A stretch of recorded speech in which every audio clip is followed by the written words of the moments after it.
Hey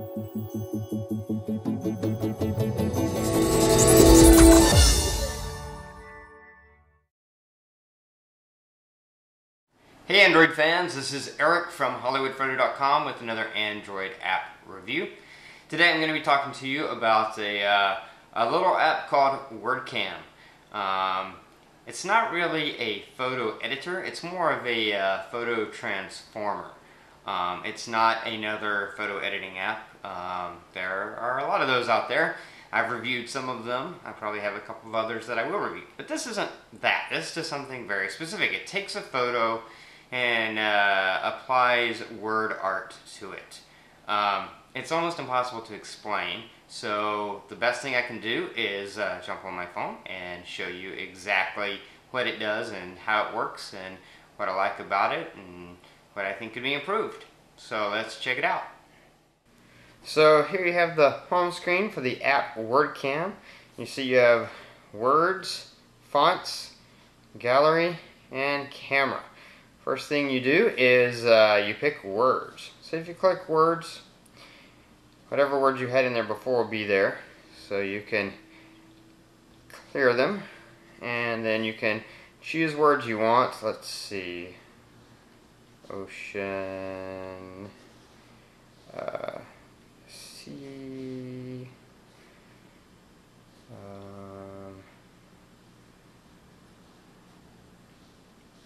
Venice. Just kind of making up words that kind of go with the picture we're going to use. And once you have your words there, you go back to the main screen and then you choose your fonts. There's a lot of different fonts you can choose from. So let's see, I'm just going to randomly pick a couple of different fonts here. Oops. Let's see, we'll pick that one. Alright, so we have fonts chosen. Now, I'm going to go to the gallery. Quick Pick, which is an app that I reviewed not too long ago. I'm going to go to camera pictures, and I'm going to pick this picture I took of the ocean shore, and you see it's making magic. Now what it's done is it has taken those words and used them on the picture. So you can see there how it does that. So everywhere you look in the picture, it's overlaid with these words. Now you can fine tune it.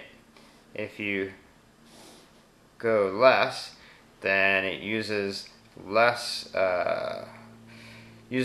words. So the words are going to be bigger in areas that are more solid and smaller in areas that are more detailed. Now I will say this app definitely works better with pictures that are like several broad colors.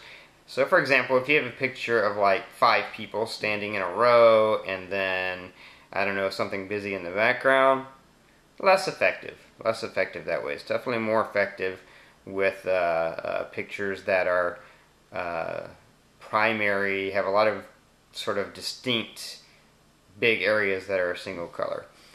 So if you fine tune the other direction, then you have basically more words and a finer print. So you see that from a distance, it almost looks just like the picture. So that's how you can make it look, especially if you have a picture that is more detailed, you're probably going to want to do that. But if you look closely, it still is overlaid with the words everywhere you look. Those words that we used: Venice, ocean, and sea.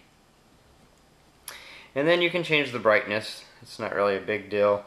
Obviously, even if that wasn't in here, you could go through and, another editing app to do that.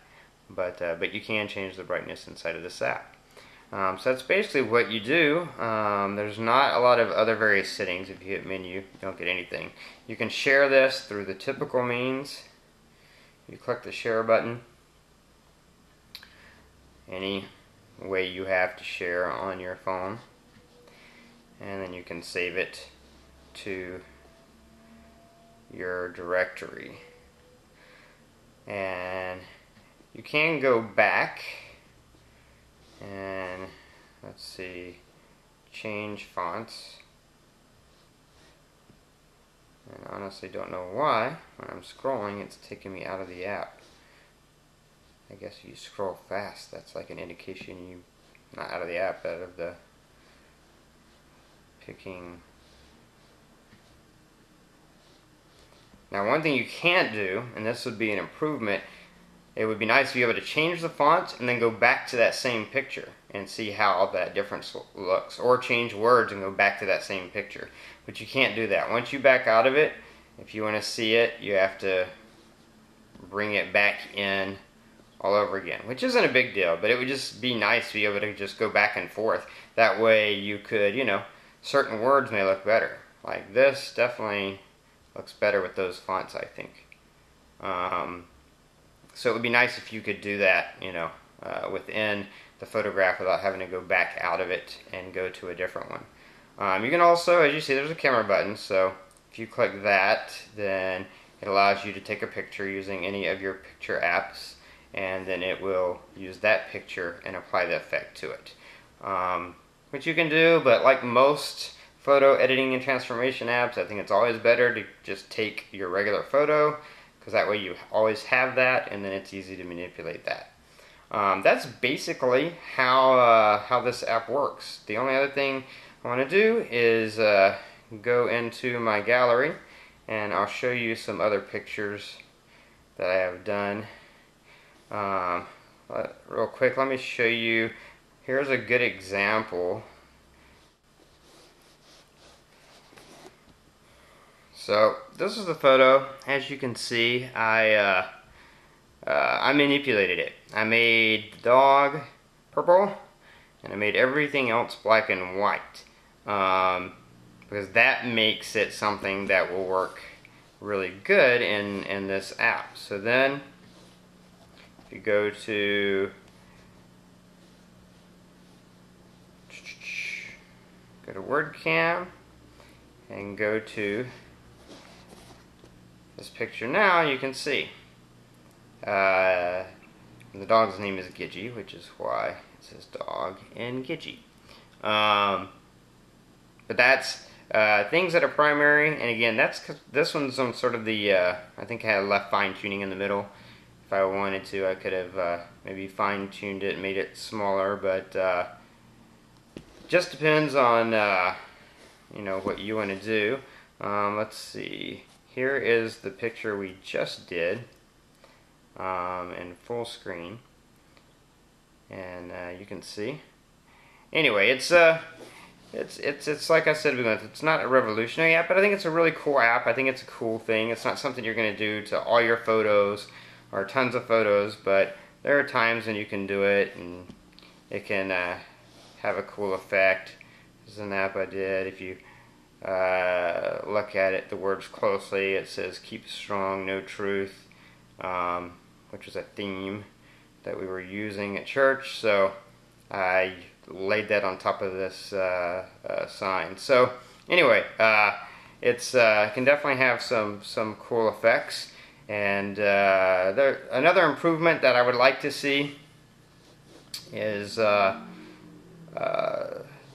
it needs to have various resolutions. It did have various resolutions at one time, but I guess like higher resolutions really only work well on higher end devices that can handle them. So a lot of people were experiencing crashes. So the developer actually removed that feature because he was getting a lot of complaints of crashing. Whereas keeping it at a lower resolution, you don't have that problem of crashing regardless of the device. So hopefully he'll be able to figure out a way to make the higher resolutions available again, but make them only available when you are inside of when it's on a phone that can handle them. Because definitely, if you have a higher end phone, it'd be nice to have the higher resolution options. But anyway, that's basically WordCam. So that was the app WordCam. As you can see, it's not like the most revolutionary app in the world. It's just a cool little app. I like what it does. It's a good way to, you know, add a little unique artistic flair to some photographs or pictures or graphics. So anyway, it is available on the market, so you can click the link below if you're interested. Until next time, well, that's me jumping ahead of myself.